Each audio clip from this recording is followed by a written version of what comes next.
لو شفتي الفيديو ده مش هتشتريها تاني من بره. عمرك ما هتلاقي الجمال دوت في لون وطراوة وطعم في منتهى الجمال، احلى بكتير ما تجيبيها جاهزة من بره، واقتصادية وموفرة جدا، وبأقل مكونات هترمي معاكي كمية كبيرة، وممكن تعملي منها الحلو والحادق زي ما انت عاوزة.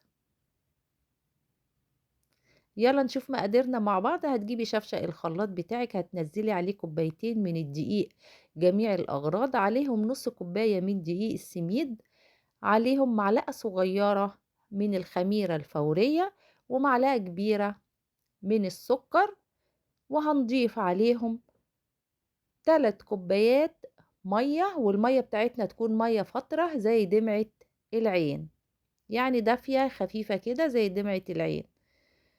وهنضربهم كويس في الخلاط بتاعنا، واحنا بنضرب توقفي وتجيبي الجناب عشان ما يبقاش فيها اي تكتلات لحد ما تتضرب معانا كويس، ونسيب الشفشة على جنب بالخليط بتاعه 10 دقايق ترتاح. وبعد كده هاتي طاسة، امسحيها مسحة من الزيت خفيفة جدا، وخلي نارك وسط، وابتدي بقى ايه صبي الخليط بتاعك حسب المقاس اللي انت عاوزاه.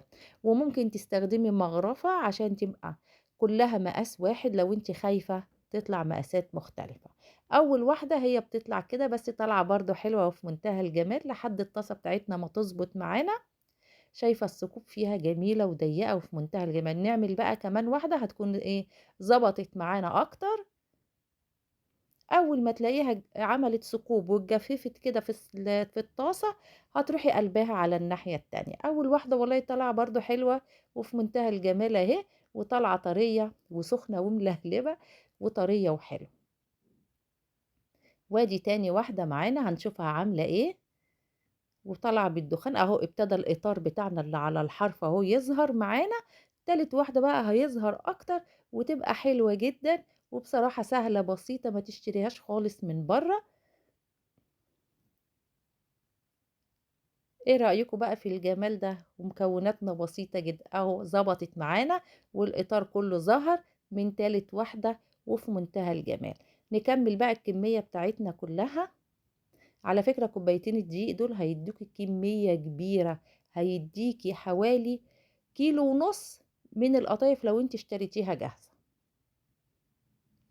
وتفضلي بقى تصبي، ولو عندك طاسة كبيرة شوية ممكن تعملي 2 مع بعض او 3 مع بعض. احشي بقى حلو احشي حادق زي ما انت عاوزة، بس اهم حاجة وانت بتطلعي طلعي على فوطة، فوطة على الصينية وفوطة تغطي بيها عشان تطرى معاكي وتحافظ على طراوتها.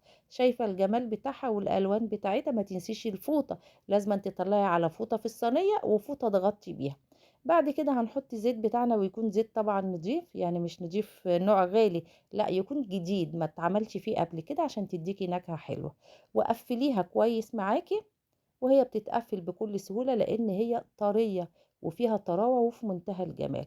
لو هتغمقي اللون بتاعها قوي في الطاسة هتطلع معاكي مقرمشة، لو هتطلعيها لونها ذهبي هتطلع معاكي طرية. في ناس بتحبها طرية علشان سنانهم، وفي ناس بتحبها مقرمشة.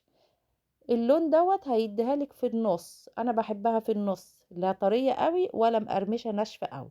فانت بقى اللي يعجبك جربي في واحدة جربي في اتنين، ودوقي الطعم بتاعها وشوفي القرمشة بتاعتها مناسبة معاكي ولا لا. طبعا الشربات انا عملت كوبايتين من السكر، عليهم كوباية من المية، عليهم عصرة ليمونة، يغلوا 5 دقايق.